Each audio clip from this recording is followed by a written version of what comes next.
I'm Dane Scott. Welcome to a whirlwind tour of the Command Center radio automation interface. As you can see, there's a friendliness to the layout that makes it easy to find and use everything. Starting at the top left, we see the currently running song, with the bright green button showing the countdown of how much of the song is left to play. A volume slider just to the right of the button lets you adjust volume. When you click on that volume symbol, a large floor-to-ceiling slider, similar in size to the ones you see on full-size mixing boards, appears in place of the scroll bar and gives you a nice, smooth, silky adjustment of the volume of a cut.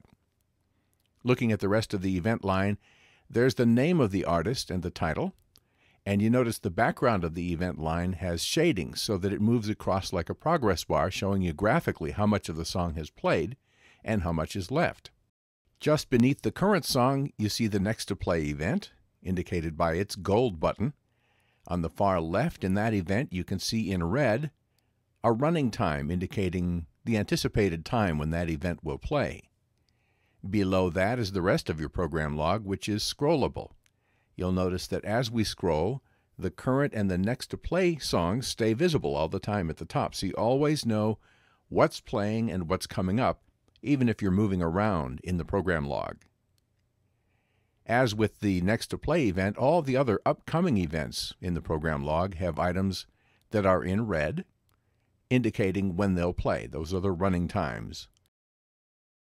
24 hours of program log can be a long scroll, so we also give you a way to collapse the program log down into hours and go directly to the hour you'd like to view.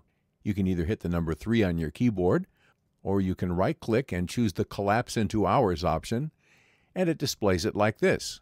Now we can go to a specific hour, just click on the Expander button next to that hour, and scroll our way down through the hour to find exactly what we're looking for. You'll also notice that if a song has an intro ramp, that's indicated in the lower right corner, and when that song is playing, you'll see the ramp counting down. You have a lot of control over how you manipulate the items within the program log. You can copy an item. You can cut it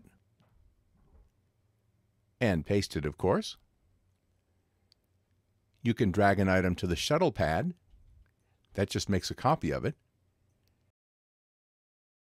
Then scroll to another location in the program log and drag from the shuttle pad back to the program log. That's another way to copy and paste. You can also rearrange items in the program log just by dragging. And all of these changes are being written to your program log's text file as you're making the changes in Command Center. Sometimes when you're doing a live hands-on show, it's nice to be able to do a crossfade from one song to the next.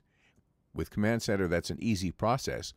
Just click and hold on a Start button for an audio file you want to play next, and then start dragging to the right. As you do, the song you're dragging will get louder, and the song that was currently playing will start to fade out. When you get to the end, release, which ejects the previous song so that just the new song is playing at full volume. Over on the right at the top, we have the VU meters, and just below that is the weather pad, which shows the current conditions. Clicking on the weather pad causes the weather forecast to appear. Just below the weather pad area, we have the Start, Auto, and Help buttons. Start starts the next event. You can also start any event in any order by clicking on its green button there in the program log. Essentially, every item in your program log is its own start button, so you can play completely randomly. The Help button brings up our user's guide, and the Auto button, when turned on, will allow the automation to flow from one event to the next. When turned off, it'll come to a stop after the current event is done playing. As we mentioned, clicking on the weather pad brings up the forecast and the scrolling text box. The scrolling text box performs a lot of other functions too. For example, if you right-click anywhere on the interface and choose Help, help for that item appears. Right-clicking inside of the scrolling text box gives you access to the latest quick tip, and we send out one of those every week. and it can be used to display any text file that's been assigned to a button, like the read file that comes with your system.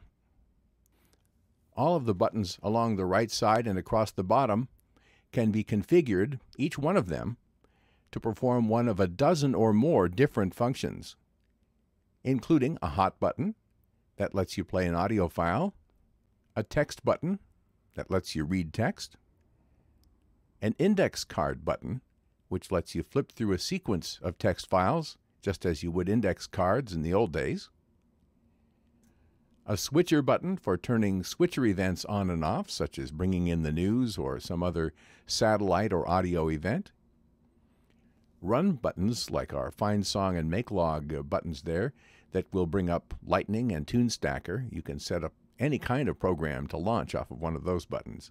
And there are many others. The buttons you're seeing here are just the tip of the iceberg. You can have any number of sets of buttons. Each set can have any number of pages of buttons, so you could literally set up thousands of them if you wanted to for each kind of show you want to run, putting in intros, text, scripts, promos, anything that's useful to you during your shows. And there's a quick flyover of the Command Center interface. There's much more available on the Command Center page online. Just go to TuneTrackerSystems.com, click on Products, and then the Command Center link. Command Center, radio automation that's easy to like and easy to use.